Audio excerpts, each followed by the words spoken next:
Има еден град. Историја. Град со длабоки корени. Град кој го памети времето уште пред тоа и да почне да се одбројува. Град по чии камени плочи одзвонувале чекорите на Филип II Македонски, Филип Македонецот. Има еден град светост. Град посветеност и предаденост кон Бога. Град манастир. Град кој дал свој светец, автентичен, тукашен, битолчанец, Свети Нектарий Битолски.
Има еден град песна.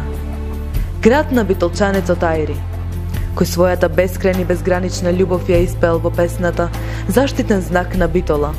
Песната која ја прослави Битола ја направи позната и препознатлива на секаде низ светот. Има еден град, најопеан на Балканот. Толку многу песни се испеале за овој град, што човек не може ја да не се замисли. Повд има некоја магија која луѓето тукашни, луѓето дојденици, странци, луѓе на поминување, ги врзува со некоја невидлива нишка. Им се вовлекува во срцата и ги тера да пеат за него. А верувањето зборува дека песната Битола мој роден крај има волшебна и лековита моќ. Има еден град, најградски. Град во кој насекаде се забележуваат само турски фесови и затемнети фереџиња. Битолските дами шушкале во свила и кадифе, во кој фраковите и цилиндрите биле секојдневие. Град во кој на битолските консулски балови танцувала Европа. Има еден град, консулски. Град во кој низ неговите улици секојдневно се слушале разни јазици. Во кој не било ништо необично добар ден да ти посакаат на француски, англиски, германски, руски, турски. Во кој се плетеле муавети на разни јазици, а секој се разбирал со секого. Има еден град на пајтоните. Град во кој битолските поеми во пајтоните ја носеле својата љубов по пенџерите на љубените. Во пајтоните се носел меракот, се носела тагата. Во пајтоните се носела љубовта, додека ечеле свадбените кампани. Има еден град на клавирите. Град во кој немало куќи од каде не се лееле звуците на клавирот, а битолските чупиња во мирас го носеле својот клавир. Има еден град на Манаки и на филмот. Град во кој за прв пат на Балканот се појавиле подвижните слики. Град во кој дури и турскиот султан стоел мирно.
Битола, те сакам. Таленти од сите категории, не двоумете се, пријавете се и бидете дел од овој голем, спектакуларен проект кој го организира најмузикалниот и најопеаниот град на Балканот, нашата Битола.